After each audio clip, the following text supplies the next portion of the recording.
I remember that when the internet just came along, people had this idea that, oh, we just now share more information, so this will inevitably lead to greater freedom and scientific thinking and rationality. And it didn't happen because information isn't the truth. Information, fiction is also information.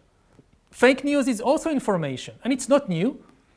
You look, for example, at the print revolution in early modern Europe. So the big blockbusters of the late 15th and early 16th century European book markets, they were not the scientific books of people like Copernicus and Galileo. They were do-it-yourself witch hunting manuals. This was the big craze of that time.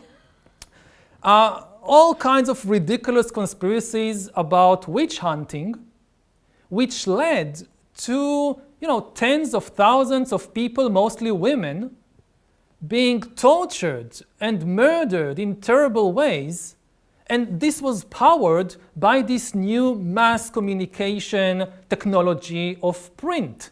The same way that people say today, it's true, I saw it on YouTube. So imagine some town in 15th century or 16th century Germany that they are going witch hunting, and the leader says, it's true, I read it in a book. How can you doubt something that you read in a book? And it took a long time for people to realize, look, just because it's written in a book, it doesn't mean it's true.